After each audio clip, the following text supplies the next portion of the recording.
안녕하세요. 보며 들으며 TV의 짱가몽입니다. 짱가몽이 고전이나 역사를 보면서 책을 보면서 읽어드립니다. 지금은 삼국지 병법 유비구의의 지금 용꿈 하겠습니다. 그러나 십상시들도 영제의 붕어와 함께 벌써 권력을 손에 쥘 움직임을 보였다. 서원 8교위를 지휘하는 상군교위로 임명되어 있는 건석은 부하들을 불러 모았다. 폐하가 붕어하셨다. 나는 폐하의 유칙을 받들어 협 황자를 옹립하리라. 그러자면 대장군 하진을 주살해야 한다. 폐하 붕어의 뒷일을 의논하겠다는 이유로 하진을 대궐에 불러들여 느닷없이 베면 일은 쉽다. 그러나 일은 쉽지가 않았다. 이미 원소가 들이닥치고 있었던 것이다. 갑옷을 차려입은 원소는 어림의 정예 5천여기를 이끌고 내전으로 들어가자 사방을 에워싸고 자기 편 사람 이외에는 개미새끼 한 마리 얼씬하지 못하게 했다. 하진은 하옹, 순유, 정태 등 대신 30여 명을 데리고 궁중으로 들어가자 영제인 널 앞에 나아갔다. 이때 십상시는 원소가 지휘하는 군사에 쫓기어 하후의 궁전으로 도망쳤다. 하진에게 살육당하지 않으려면 그의 누이인 하후의 치맛자락에 매달릴 도리밖에 없다는 약삭빠른 생각에서였다. 그러나 그것도 소용없었다. 원소는 대장군 하진을 암살하려고 꾀했던 십상시의 우두머리 건석을 후원해서 단칼에 목을 잘랐다. 다른 십상시들은 넋이 달아난 채 하후가 있는 후궁에서 숨을 죽이고 있었다. 원소는 내친김에 하진을 보고 졸랐다. 지금이야말로 십상시를 모조리 없앨 수 있는 다시 없는 좋은 기회입니다. 그러나 하진은 대장군 지위를 감당하기에는 너무도 그릇이 작은 사람이었다. 십상시를 죽이는데 주저했다. 권세를 앗아버리면 그들은 날개 떨어진 새나 다름이 없다. 원소는 이를 갈며 하진의 우유부단을 안타까워했지만 자신은 아직 사회 교위에 지나지 않았으므로 독단적인 행동은 할 수 없었다. 십상시는 하진의 주저하는 태도를 알자 하후의 치맛자락에 매달려 살려달라고 애원했다. 하후는 십상시들의 음모를 확실히 알지 못했고 지난날 그들의 도움을 받아온 처지였다. 사랑에 대한 질투는 강했지만 울며 매달리는 것을 보면 마음이 약해지는 보통 여자에 지나지 않았다. 하후는 하진을 불러 부탁했다. 오빠, 우리는 한미한 집안에서 자라났습니다. 우리 오누이가 지금의 부귀를 누리게 된 것은 오로지 내관인 장양의 무리들이 힘이 되어준 때문이 아닙니까? 이 점을 깊이 생각하십시오. 하후의 이 말에 하진은 과감한 조치를 보류하고 말았다. 하진은 백관들을 모아놓고 선포했다. 나를 암살하려고 꾀한 건석은 이미 죄를 물어 목을 베었소. 그러나 다른 십상시들은 그 음모에 직접 관여하지 않은 것이 밝혀졌으므로 그들의 죄를 묻지 않기로 했으니 그리들 아시오. 원소가 분연히 일어나 주장했다. 장군, 풀을 베어도 그 뿌리를 뽑지 않으면 뒷날 반드시 그 화가 몸에 미치게 됩니다. 원소는 말을 삼가라. 내 뜻이 이미 정해진 이상 함부로 반대하는 것을 허락하지 않는다. 하진은 원소의 말을 막았다. 대궐 완은 한때 소강 상태를 유지했다. 그러나 한 달이 채 지나지 않아서 십상시들은 다시 고개를 쳐들고 잃었던 옛 권세를 찾으려 들기 시작했다. 낙약은 어느덧 무더운 5월을 맞고 있었다. 조조는 뜰에나무 그늘에 자리를 깔고 손님과 마주 앉아 있었다. 그는 무릎을 안고서 하늘의 은하수를 우러르더니 문득 중얼거렸다. 천하 대란이 멀지 않겠는걸? 대란이라는 불길한 말을 입에 올리면서도 조조는 흰 이를 드러내며 씩 웃었다. 그런 딴청은 그만두고 어때? 해보지 않겠소? 자, 대답하시오. 손님이 말했다. 그는 사예교위 원소였다. 원소는 조조 또래로서 명문의 귀공자다. 그는 연암군 여양현에서 태어났다. 그의 고조부 원하는 사도벼슬을 지낸 인물인데 학문을 좋아했고 명신으로 이름 높았다. 원한 원씨 가문은 4대 계속해서 30에 오른 분이 나와 4세 30이라 일컬어지며 권세를 자랑했다. 원한을 비롯하여 모두 도량이 넓어 그 문화에 모이는 사람을 차별 없이 받아들였고 그들의 뜻을 이루게 해주어 천하의 신망을 받고 있었다. 아버지 원성은 자를 문계라 하며 젊어서 죽었지만 남을 다룰 줄 아는 남자다운 인물이었다. 황제의 외척 같은 당시의 권력자들도 다투어가며 그와 사귀려 들었기 때문에 도읍에선 문계를 찾아가면 안 되는 일이 없다고 소문났을 정도였다. 그런데 원소는 명문에 태어난 것을 오히려 짐스럽게 여겼다. 소년 시절 동네 아이들과 단짝이 되어 망나니 짓을 일삼았던 것도 그런 반발 때문이었다. 조조는 키가 작고 체격이 빈약한 사나이였지만 원소는 위풍당당한 위장부였다. 조조의 풍채가 형편없었다는 것은 다음의 실화로서도 증명이 된다. 뒷날 조조가 위왕이 되어 흉노의 사자를 만났을 때의 일이다. 상대편에게 위압감을 주지 못할까 염려하여 풍채가 좋은 부하에게 대역을 맡기고 자기는 호위병 같은 얼굴로 칼을 손에 잡고 옥자 옆에 서 있었다. 그리고 나중에 사람을 시켜 위왕의 인상이 어떠냐고 사자에게 물어보았다.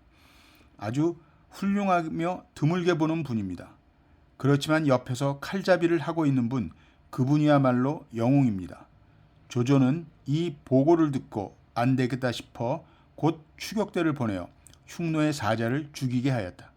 그것이 어쨌든 원소는 조조에게 한 단 꺾이지 않을 수 없었다. 그런 원소가 단 한 가지 조조에게 우월감을 가질 수 있었던 것은 4세 30의 가문뿐이었다. 원소는 명문에 반발하면서도 명문의식을 버리지 못했던 것이다.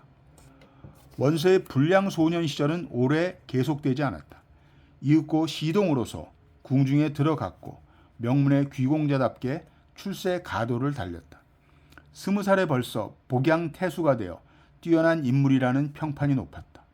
그러나 원소는 어머니의 사망을 계기로 관직을 사임하고 3년상의 복을 입자 이번에는 다시 아버지의 상을 입고 도합 6년간의 묘막 생활을 했다. 그 뒤에도 낙양에 살며 벼슬을 하지 않았다. 원소는 초야에 묻혀 살며 천하 영웅들과 깊이 사귀었다. 당시 태부였던 숙부 원외는 십상시들이 그를 의심하고 있다는 이야기를 듣자 원소를 불러다가 야단쳤다. 원씨 가문을 멸망시킬 셈이냐?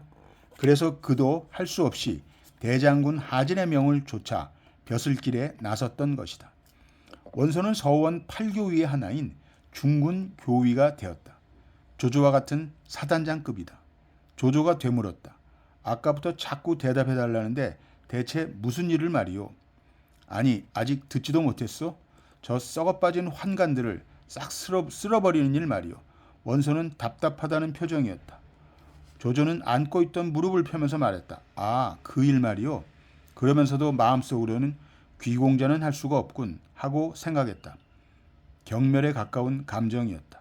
거기에는 얼마쯤 부러움도 섞여 있었다.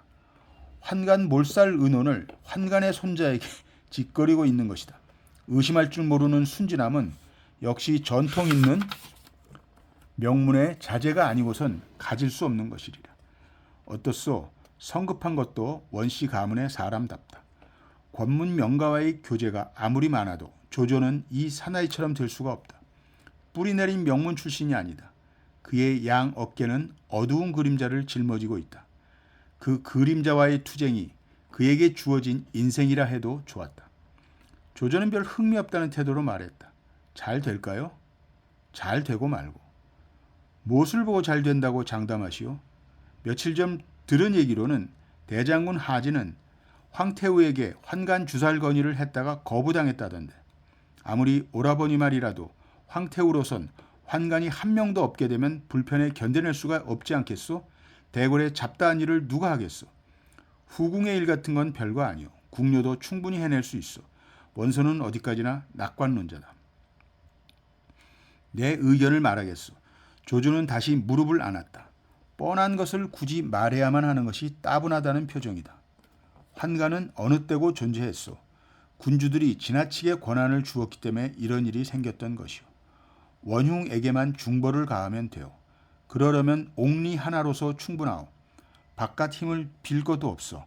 게다가 몰살을 시키려고 한다면 반드시 일이 누설되어 성공될 리가 없어. 맹덕은 너무 한간 소리를 하는군. 그렇게 미적지근해서는 안 되는 거요. 대담하게 단을 내리지 않는다면 무리는 안 돼요. 실패의 가능성이 크오. 뭐 만전을 기하고 있어. 대장군은 환관주살이 천하의 공론이라는 것을 나타내기 위해 사방의 맹장 호골에게 소집령을 내렸어. 무엇이 지방의 장군에게? 조조는 크게 놀랐다. 그렇소. 위태롭군. 무엇이? 서량태수 동탁에게도 소집장을 보냈소? 물론이요. 그가 끼지 않는다면 뜻이 없소. 서북지방에선 최고 신락자가 아니오? 실력자면 틀림없지만. 조조는 한숨이 나왔다. 이 이상 무엇을 말하랴? 실력자일지는 모르지만 동탁은 성품이 각박하기로 이름난 무장이다. 적어도 조조는 그렇게 생각하고 있었다. 이때 십상시들의 움직임은 어떠했던가? 어느 날 십상시는 몰래 동태우가 있는 후궁으로 들어가 엎드려 절하고 말했다. 새 황제께서 즉위하시고 한 달이 지났으나 모든 신하들은 아직 마음속으로 불안을 느끼고 있사옵니다. 이대로 가다가는 새 황제 폐하의 지위가 흔들리게 될 것으로 생각하옵니다. 총명하기는 했지만 동태우 또한 여자였다. 자기를 가볍게 보는 줄 알고 있는 십상시가 모조리 자기 편이 되어줄 태도를 보이는 바람에 그만 마음이 어두워지고 말했다. 그대들의 생각을 듣고 싶구려. 말씀드리겠사옵니다. 장량이 일동을 대신해서 대답했다. 태우께 없어 직접 조정에 나아가 발을 들이우고 정사를 들으시는 것이 우선 해야 하실 일이옵니다. 그래서 황자 협을 왕으로 봉하시고 조카 되시는 동중을 높은 벼슬에 올려 군사의 기밀을 장악하게 하시고 저희들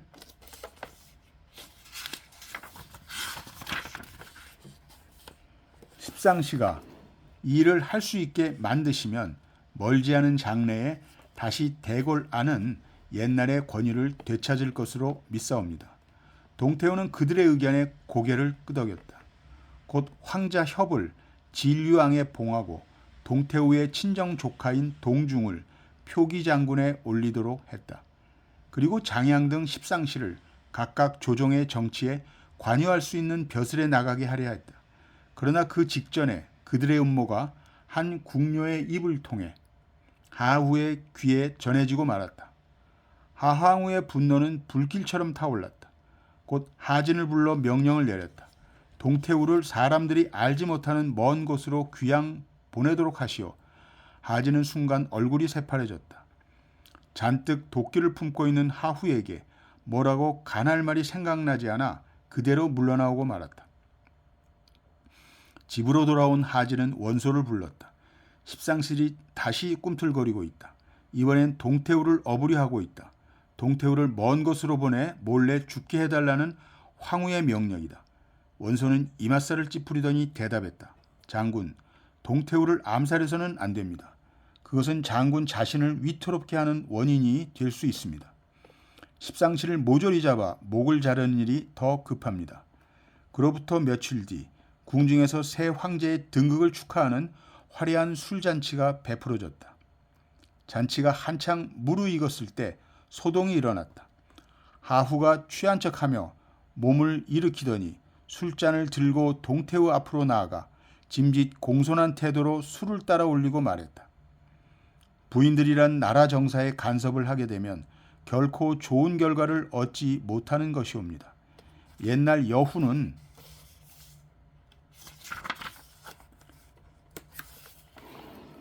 무서운 권세를 쥐고 정사를 멋대로 했기 때문에 도리어 친정 집안 식구 1000명이나 목숨을 잃게 하는 결과를 가져왔던 것이옵니다.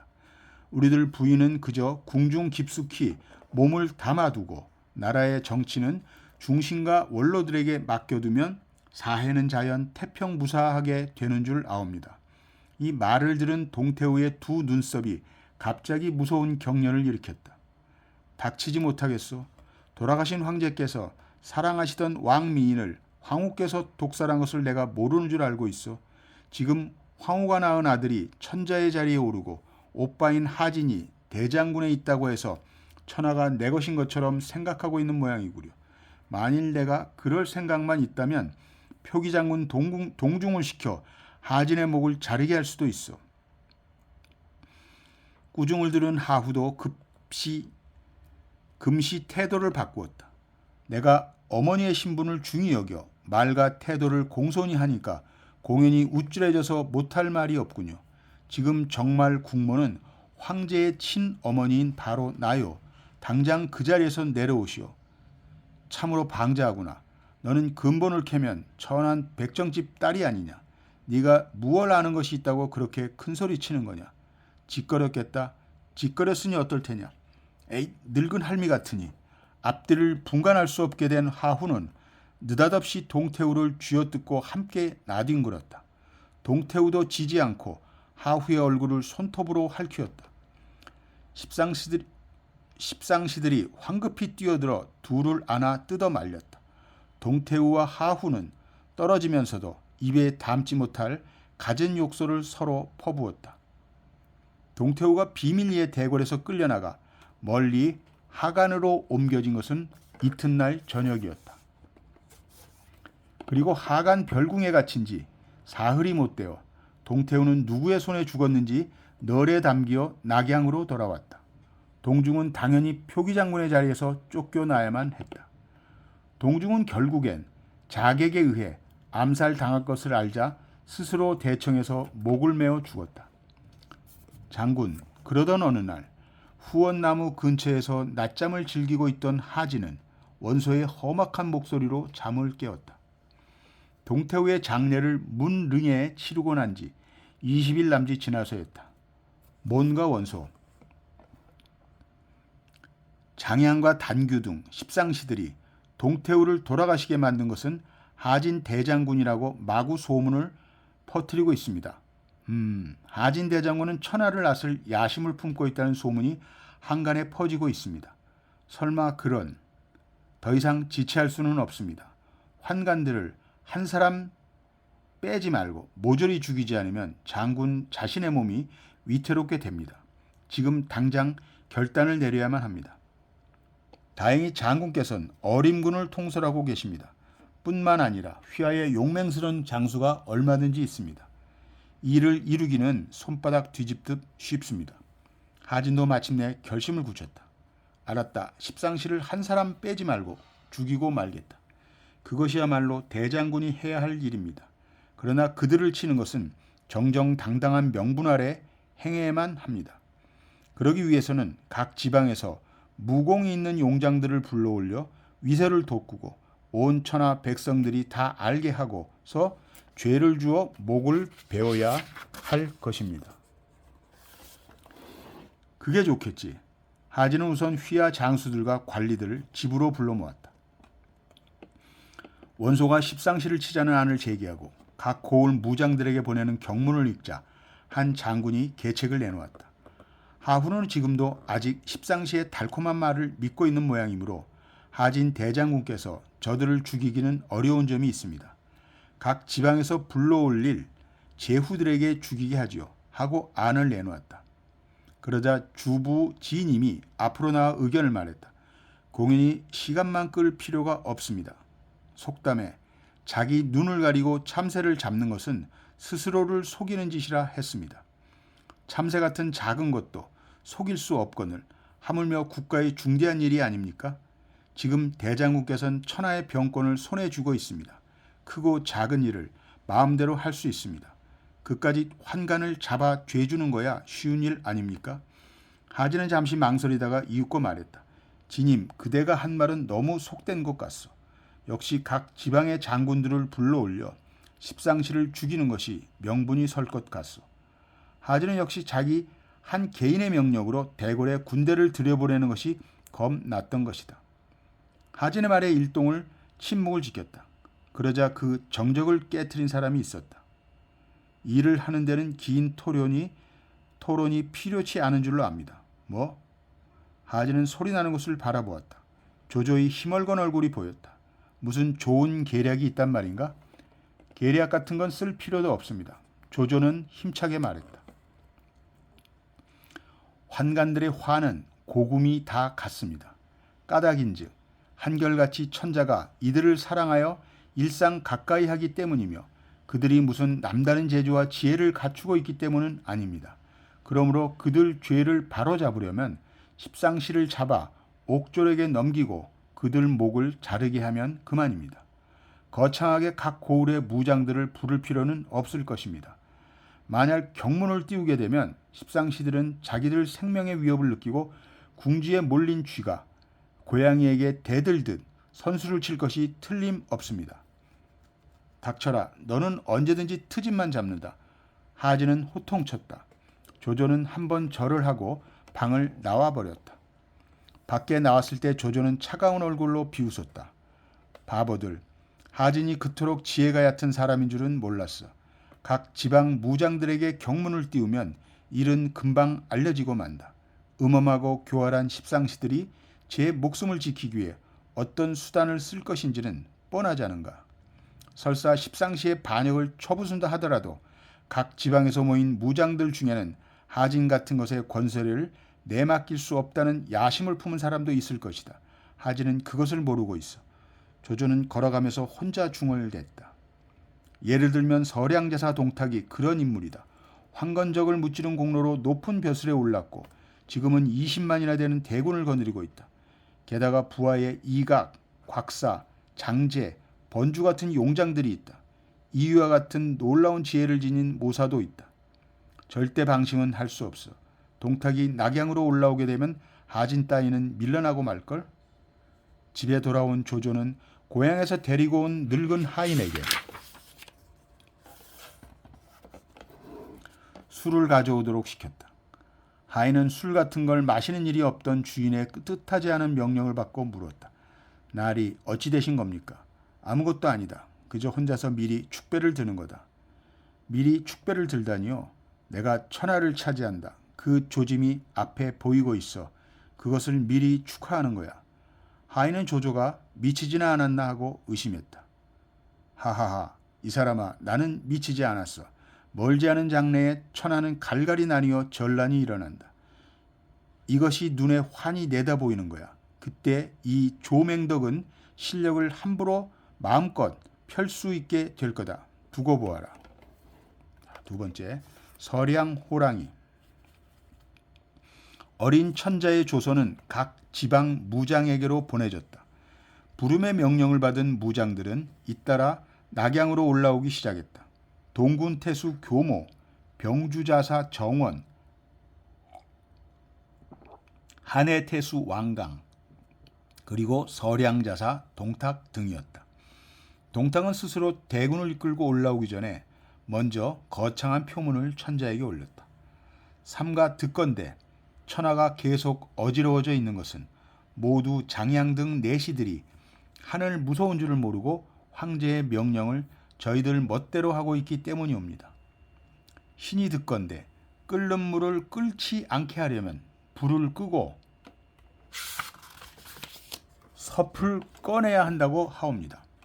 신은 감히 쇠북과 북을 울리고 낙양으로 들어가 장양 등을 제거하겠습니다.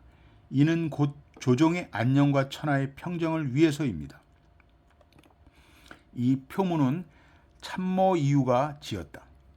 하진은 이 표문을 뜯어본 다음 대신들을 모아놓고 이를 보였다. 그러자 시여사 정태가 이맛살을 찌푸리고 말았다.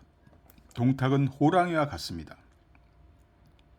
만일 그를 서울로 올라오게 하면 반드시 사람을 해치게 될 것입니다.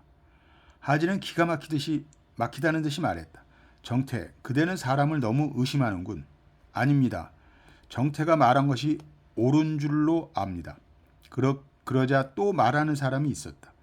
각 국을 순찰하고 돌아온 중랑장 노식이었다. 소관은 동탁의 사람됨을 잘 알고 있습니다. 그는 겉으로는 좋은 얼굴을 꾸미고 있지만 마음속에 승냥이의 사나운 성질을 품고 기회를 틈타 자신의 야망을 이뤄보려고 항상 이빨을 갈고 있습니다. 만일 대궐로 그를 끌어들이면 반드시 화를 불러일으키게 될 것이다. 사자를 보내 동탁을 본국으로 돌아가게 하여 미리 반역의 후환을 없애게 하는 것이 좋을 것입니다. 잠자코 계시오. 하진이 소리쳤다. 당신들은 큰 일을 하는 마당에 함부로 남을 헐뜯어 사람 마음을 어지럽게만 하고 있구려. 어찌들 그렇게 의심들이 많단 말이오. 노식은 하진의 기고만장한 태도를 바라보며 탄식했다. 이런 소인의 편이 된다는 것은 어진 사람이 가질 태도가 아니다. 노식이 그날 안으로 벼슬을 내놓자 정태도 함께 행동했고 또 순유를 비롯해서 지혜와 능력 있는 사람들은 모조리 조정을 떠나고 말았다. 그래도 하진은 여전히 자신의 어두움을 깨닫지 못했다. 신복을 달려가게 하여 서량에서 올라오는 동탁을 도중에서 맞이한 다음 돈과 비단을 주어 후히 이를 위로하고 협력을 부탁했다. 동탁은 하남 면지라는 곳까지 오자 대군을 그곳에 머무르게 하고 웬일인지 움직이려 하지 않았다. 호랑이가 눈독을 들이고 낙양의 동정을 살피며 때가 이르면 사납게 덤벼들 기세였다. 한편 장양을 우두머리로 하는 십상시는 하진이 계획하고 있는 일을 첩자를 통해 낱낱이 알고 있었다. 더 이상 지체할 수는 없다. 함께 뜻이 맞은 십상시는 힘이 센 도부수 50명을 뽑아 장락궁 가덕문에 숨겨두고 거짓 사자를 보내 하후가 급히 부른다는 전가를 하진에게 보냈다. 하진은 누이의 부름을 조금도 의심하지 않고 후궁으로 들어가려 했다.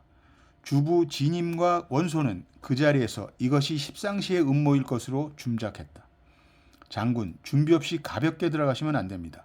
아무래도 이 부름은 의심스럽습니다. 하고 진임이 간하고 원소도 또 말렸다. 십상시들은 벌써 장군의 계획을 알고 있는 줄로 압니다. 의거를 하기까지는 궁중으로 들어가지 않는 것이 좋습니다. 조조도 충고했다. 장군께서 먼저 십상시를 밖으로 불러내는 대책을 세우는 것이 좋을 줄 압니다. 하진은 껄껄 웃었다. 천하의 권세를 주고 있는 나에게 십상시가 감히 손을 댈 수는 없을 것이다.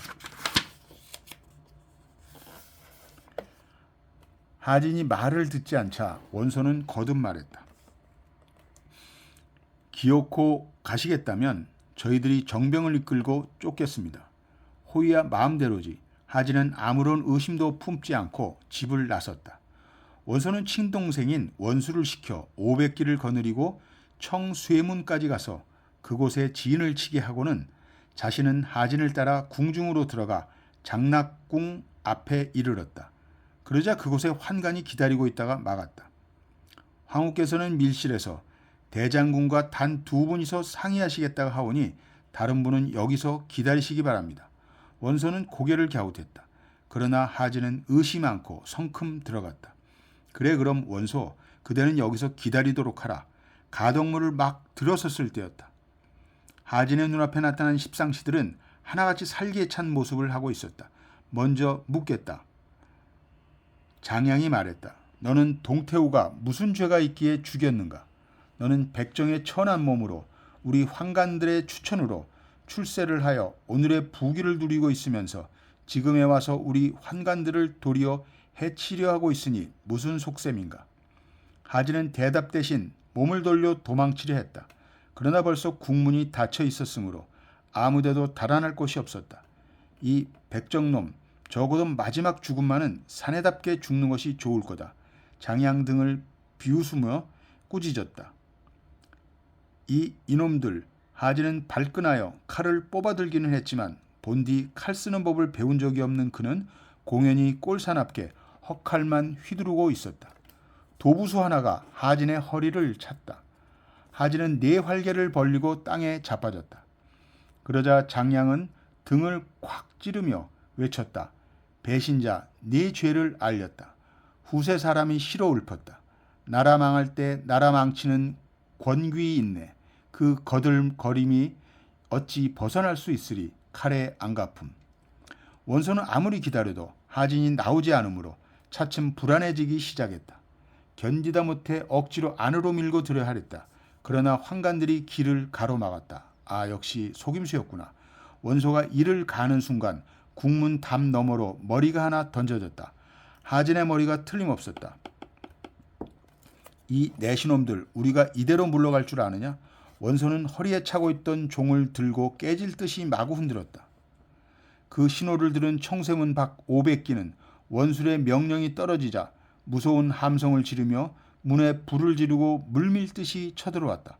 한 놈도 살려보내지 마라. 모조리 다 죽여라.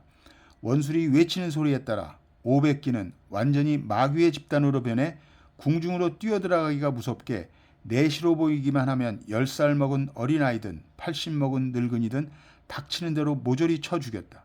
500기와 함께 불길 또한 궁중을 휩쓸고 삽시간에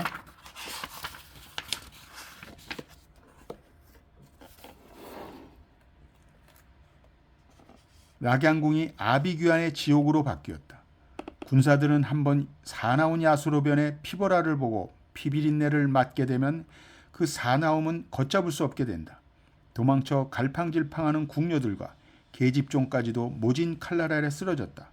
원소는 달려드는 대궐한 군사들을 닥치는 대로 치고 찌르고 하며 서궁 취하문까지 뚫고 들어가 그곳에서 숨어있는 십상시 가운데 조충, 정광, 하운, 곽승을 발견했다. 천벌이다 알겠느냐? 그는 소리치며 순식간에 그들의 목을 쳐 넘어뜨리고 말았다. 그날은 바람이 거셌다. 불길은 삽시간에 궁문에서 궁전으로부터 하늘로 치솟았다. 장양은 단규, 조절, 훈압 등과 함께 하후와 새 황제와 진류왕을 억지로 모셔내어 뒷길을 따라 북궁으로 도망쳤다. 마침 벼슬을 버리고 낙양으로 떠나려던 중랑장 노식은 멀리 대궐에 검은 연기가 뿜어오르는 것을 바라보고 탄식했다. 결국은 변이 일어나고 만 건가? 일찍부터 품어온 예감이 들어맞은 것을 알자 원기를 데리고 쏜살같이 말을 달렸다. 노식은 지혜 있는 장군인 만큼 이 별난에는 반드시 십상시들이 새 황제를 앗아 도망치려 하는 것이 틀림없다고 생각했다. 그리고 길을 돌아 북궁으로 향해 달려갔다. 과연 단규 등이 하후를 끌고 달아나는 것을 마주치게 되었다. 이 역적놈들 어디로 가는 거냐? 노식이 소리를 지르자 단규는 고개를 돌려 이놈의 늙은이가 하고 칼을 휘두르며 달려들었다. 원규가 싱긋하고 긴 몸을 훌쩍 날려 단규의 가슴을 걷어찼다. 단기는 피를 토하고 그 자리에 숨이 끊어졌다.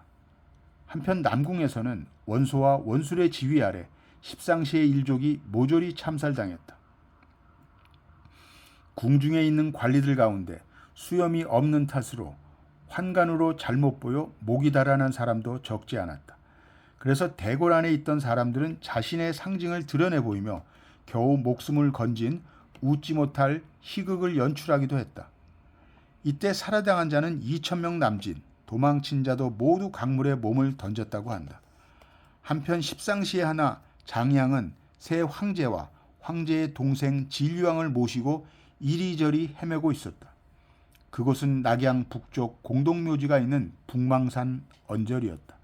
낙양궁에 불길이 치솟고 검은 연기가 자욱해서 원소와 원술의 눈을 피할 수 있었던 것이다. 벌써 밤이 되었다. 어디로 가느냐? 가마 안에서 진류왕이 물었다. 신들에 맡겨주십시오. 장양은 제정신이 아니었다. 한 30미쯤 갔을까? 갑자기 뒤쪽에서 말발굽 소리가 들리며 급히 뒤쫓아오는 자가 있었다.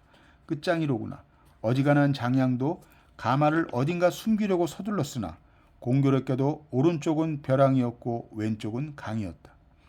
장양은 자기 운명이 마지막인 것을 깨닫자 스스로 강에 몸을 던졌다. 남았던 10여 명의 환관도 장양을 본받았다. 새 황제와 진류왕은 손을 마주잡고 가마에서 내려와 벼랑을 따라 뛰며 낮은 곳을 찾아 정신없이 기어올랐다. 뒤쫓아온 군대는 하남 중부의 연리인 민공이라는 장소였다. 가마를 발견하고 안을 보았으나 천자가 없자 부하들의 명령했다. 폐하께서 이 근처에 틀림없이 계시다. 강을 샅샅이 뒤져라. 그래, 폐하를 모시고 대궐을 도망친 환관들이 강에 몸을 던져 죽은 게 틀림없느냐? 날카롭게 물은 것은 월지족의 지도자 지영이었다. 호기심이 강한 사람이다. 신앙의 중심 백마사에 모여드는 월지족, 불교도에 대해 진잠은 처음 한동안 이렇게 느끼고 있었다. 하지만 그들과 생활하는 사이 그것이 단순한 호기심이 아니란 것을 차츰 알게 되었다. 여러 가지 것을 들으려는 것은 조금이라도 많은 정보를 모으고 싶어서였다. 모인 정보를 분석하여 자기들의 행동 방침을 결정한다. 그들은 살아남기 위해 온갖 것을 알고 싶어한다. 결사적인 정보 수집이지 심심풀이로 일어날 일을 알려는 호기심은 아니었다. 지영이 지금 묻고 있는 것도 어쩌면 그들의 생사를 결정하게 될 자료인지도 모른다. 정보 제공자는 그때에는 수요가 적었던 한족 신자인 장가였다.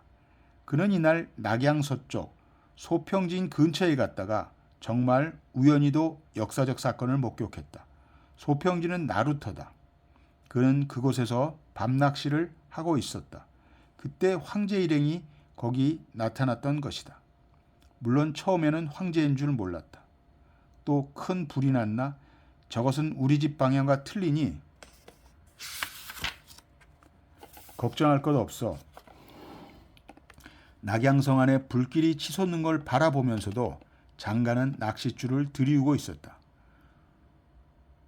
뚝은 그의 등 뒤였다. 그 뚝에서 사람 목소리가 들렸다. 황공하옵니다. 고단하시지 않습니까? 아냐, 괜찮다. 어린이 목소리가 그 물음에 대답했다. 그러자 또 한 소년의 목소리가 그 씩씩한 목소리에 뒤이었다. 앞에서의 소년보다 몹시 힘이 없고 어리광이 깃든 말이었다. 짐은 이제 지쳤어. 어디로 가지? 태우 마마에게 돌아가자. 폐하, 이럴수록 정신을 차리셔야 합니다. 앞서의 소년이 말했다. 그때 목소리가 들렸다. 횃불을 든 한때의 군졸이 뚝 길에 나타난 것이다. 우릴 죽이러 오는 적이다. 폐하, 아직 모릅니다. 아무튼 이 근처에 숨도록 합시다. 그리고 소년들의 목소리는 장가의 귀에 다시 들리지 않았다. 이번에는 어른들이 갈팡질팡 둑을 뛰어내려와 강변 느티나무 아래 엎드리든가 주저앉든가 했다. 장가 바로 옆이었다. 장가도 낚싯대를 놓아둔 채 갈대숲에 몸을 숨겼다. 도적들이 날뛰고 있다. 가지고 있던 물건을 빼앗기는 건 괜찮지만 목숨을 빼앗긴다면 큰일이다. 아, 우릴 뒤쫓아온 원소의 군대인 것 같다. 느티나무 뒤에서 누군가 속삭였다. 먹물을 푼 듯한 어둠이라 서로의 얼굴도 보이지 않을 정도였다. 환관을 죽이라고 씌어 있어. 우린 이제 살지 못해요. 원소의 군대라면 그래도 살아날 수 있을지 모르지만 동탁의 군대라면 야만인이 많다고 해요. 북을 울려가며 오고 있는 군사는 겨우 10여 명에 지나지 않았다. 선두에는 길을 들고 있는 자가 있었다. 그리고 병사들 손에 들린 횃불로 토엄간이라는 글자는 읽을 수 있었다. 그것은 동탁군의 척후대였다. 장가는 글은 읽지 못했지만 속삭이는 목소리로 짐작이 갔다. 옳지, 이들은 내시들이로구나. 얼마 전부터 내시놈들을 죽이려고 각 지방 태수들이 올라온다는 소문이 있었는데 지금 온 군대가 바로 그곳이로구나. 장가는 자기들 서민과는 관계없는 일에 엉뚱하게 휩쓸리면 큰일이라고 생각했다. 얼마쯤 시간이 흘렀다. 지친 목소리가 체념하듯 말했다. 이제 달아날 길은 없습니다. 그들이 미화하고 있는 것은 저희 환관들입니다. 설마 폐하나 전하에겐 감히 손을 대지 못할 것입니다. 작별드리옵니다. 신들은 이 강물에 몸을 던져 이리들의 밥이 되는 것을 피하고자 합니다. 뒷말은 가느다란 흐느낌으로 바뀌었다. 장가는 까무러칠 만큼 놀랐다. 무식한 서민이지만 폐하나 전하라는 존칭이 어떠한 사람들에 대해 불려지고 있는지 그 정도의 상식은 있었다. 폐하는 진나라 때 이사의 건의로 진시 황제 이래 천자에 대해서만 쓰게 되어 있었다. 전하는 황태자나 여러 왕에 대한 존칭이다. 이건 큰 구덩이 속에 뛰어든 게 아니야. 장가는 오직 불똥이 자기에게 튈까봐 겁내고 도망칠 궁리만 하였다. 장가가 몸을 일으켜야 하는데 다시 소년의 목소리가 들렸다. 아직 단념하기는 이르다. 갈 때까지 가보자. 어린 목소리가 또렷하게 말했다. 폐하라고 불린 소년이 아니라 전하라고 불린 소년이었다. 지금의 소년이 진류왕이로구나. 장가도 진류왕이 영특하고 새 황제가 바보스럽다는 소문은 들은 바 있었다. 아닙니다. 폐하와 전하는 피하십시오. 저희들은 여기서. 그리고 환관이 하나둘 조용히 물속으로 들어가는 모양이었다. 장가도 물속으로 들어갔다. 그는 헤엄칠 줄 알기 때문에 물속에 숨어있을 작정이었다. 장가는 여기에서 일단 말을 멈추고 한숨 돌렸다. 군사들이 길을 쓰고 찾는 동안 새 황제와 진류왕은 어두운 비탈을 타고 올라가 풀이 우거진 곳에 숨어 있었다. 생전 처음 대궐에서 나온 두 소녀는 너무도 무서워 몸을 떨면서 손을 마주 잡고 터벅터벅 계속 걸었다. 도망가지 않아도 좋았던 것이다. 뒤쫓는 사람을 기다리고만 있었으면 좋았다. 그러나 두 소녀는 쫓는 사람에게 잡히면 죽는다는 것을 두려움에 사로잡혀 있었다. 십상시를 죽인 사람들이 충신이란 것에 생각에 미치지 못했던 것이다. 더 걷지 못하겠다. 새 황제가 마침내 우는 소리를 내며 주저앉고 말았다. 피로와 배고픔으로 한 발도 더 걸을 수가 없었다. 진류왕도 피로하고 배고프기는 마찬가지였지만 그래도 정신력은 형보다 훨씬 꿋꿋했다. 폐하, 여기서 머뭇거리다가는 죽음을 면치 못할 것입니다. 걸으십시다. 어딘가 우리를 쉬게 해줄 집이 있을 것이옵니다. 그렇게 달래놓고는 황제의 옷과 자기 옷을 마주 붙들어 매고 방향도 모른 채 나아가기 시작했다. 오리쯤이나 갔을까. 진류왕도 마침내 힘이 빠졌다. 두 소녀는 풀밭에 쓰러졌다. 진류왕이 갑자기 머리를 들었다. 무심코 눈을 크게 떴다. 몇 천인지 수를 셀 수 없는 반딧불이 풀 속에서 나와 바람을 따라 날아가고 있었다. 그 빛의 어지러운 춤이 두 소년에게 힘을 솟게 했다. 폐하, 가십시다. 여기 넘어져 죽는 것보다 걷는 데까지 걸어 보십시다. 진류왕은 황제를 붙들어 일으켰다. 새벽, 마침내 동쪽 하늘이 밝아올 무렵 두 소녀는 어느 좁은 길을 걷고 있었다. 가파르지 않은 언덕이었는데 거기로 올라가자 큰 풀더미가 있었다. 새 황제와 진류왕은 기진맥진하여 그 풀더미 위에 쓰러지듯 누웠다. 그리고 쏟아져 오는 졸음에 그만 의식이 몽롱해지고 말았다. 얼마 지나서 저쪽에서 어떤 사람이 이 언덕으로 올라왔다. 이건 정신없이 풀속에서 자고 있는 두 소년을 보자 이맙살을 찌푸렸다. 진흙이 묻어있기는 했으나 예사 옷은 아니었다. 잠든 얼굴도 시골 아이는 아니었다. 이 애들은 대체 누구일까? 사내는 고개를 갸웃했다. 머리를 숙이고 들여다보는 순간 소년 하나가 눈을 가만히 떴다. 깜짝 놀라 벌떡 일어서서는 아직 잠들어 있는 소년을 감싸는 신용을 하며 야무지게 호령했다. 가까이 오지 마라. 이분은 황제 폐하시다. 가까이 오지 마라. 서량태수인 중랑장 동탁은 높이 솟아있는 망루에 서 있었다. 초여름의 산들바람을 쐬며 서 있는 늠름한 모습은 몹시 만족스러워 보였다. 이곳 낙양에서 100리쯤 되는 면지 들판은 숱한 깃발로 덮여 있었다. 동탁은 군사를 이끌고 여기까지 오자 마치 낙양궁에 변이 일어날 것을 예감한 듯이 진을 진 채 움직이지 않았던 것이다. 겉보기에는 마음이 바다처럼 넓은 것 같았지만 그 눈빛에는 도끼가 있었다. 낙양궁이 불에 타고 반란을 꾀한 장군들이 미쳐 날뛰고 있다는 급보가 들어온 것은 어젯밤이었다. 마침내 내가 등장할 시기가 온 것 같다. 동탁은 자신이 대궐의 웃자리에 앉아있는 내일을 그려보았다. 이 꿈은 이미 오래되었다. 드디어 서광이 비치게 된 것이다. 들판을 꽉 메우고 있는 군사는 이날을 위해 정선된 것이다. 약한 군사들은 모두 버리고 왔다. 발자국 소리가 들렸다. 모사 이유였다. 풍채가 없는 초라한 사람이었지만 그 머릿속은 보기 드문 지혜로 꽉 차 있었다.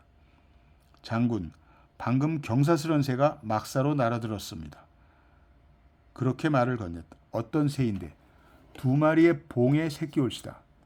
전조의 벼슬한 사도 최열의 아우 최이란 사람이 데리고 왔습니다. 최이는 십상시가 어진 사람을 미워하는 것을 보자 벼슬을 버리고 여기서 30리쯤 떨어진 산골에서 숨어 살고 있었는데 오늘 아침 집 근처에서 이 2마리 봉의 새끼를 발견했다고 합니다. 그래서 소관은 지난해 장군을 모시고 입궐하여 황제를 배할한 바 있어 그 오관을 분명히 기억하고 있습니다. 이 2 어린 새는 돌아가신 황제의 모습을 그대로 닮았었습니다. 시험삼아 대궐의 생김새와 관습 같은 것을 하나둘 물어보았는데 아무 막힘없이 대답했습니다. 틀림없는 새 황제와 황제의 아우 진류왕이라는 것을 확인하게 되었습니다. 이 말을 듣자 동탁은 껄껄거리고 웃었다. 사람의 운이란 것은 때가 되면 이쪽에서 찾지 않아도 저쪽에서 먼저 찾아오게 되는 거로군. 그러나 이유는 입도 벙긋하지 않고 충고했다. 적을 가볍게 여기는 것보다 더 큰 화가 없다는 것이 있습니다. 낙양에 들어가시더라도 마음 놓지 마십시오. 알고 있어. 자, 출발이다. 북을 올려라. 동탁은 큰 소리로 명령했다. 그날도 하남 중부의 연리 민공은 새 황제와 진류왕을 찾아 하루 밤낮을 동으로 서로 치닫고 남으로 북으로 찾아 헤매며 지칠 대로 지쳐 있었으나 그래도 여전히 말을 달리고 있었다. 그런데 어느 언덕을 타고 꼭대기로 올라갔을 때 민공은 깜짝 놀라 눈을 크게 떴다. 어떤 놈이 쳐들어오는 거냐. 흙먼지가 자욱이 하늘을 가리고 숲 저쪽에 무수한 깃발이 움직이고 있었다. 민공은 부하를 호령하여 언덕 비탈을 달려 내려갔다. 군사와 말이 들에 가득 차고 멀리 언덕까지 메우고 있었다. 민공은 말 배를 차고 채찍을 휘둘렀다. 금방 군대 앞에 이르렀다. 누가 군사를 움직이느냐. 큰 소리를 질렀다. 그러자 무장한 한 장수가 말을 달려와 말했다. 서량 태수 동탁 장군이시다. 황제와 진류왕은 우리가 보호하고 있다. 빨리 성 안으로 돌아가 그렇게 전하도록 하라. 민공은 황제의 무사함에 마음이 놓이면서도 동탁에 의해 구출된 것에 문득 불안한 생각이 들었다. 오늘은 여기까지 하겠습니다. 감사합니다. 구독과 좋아요는 큰 힘이 됩니다. 감사합니다.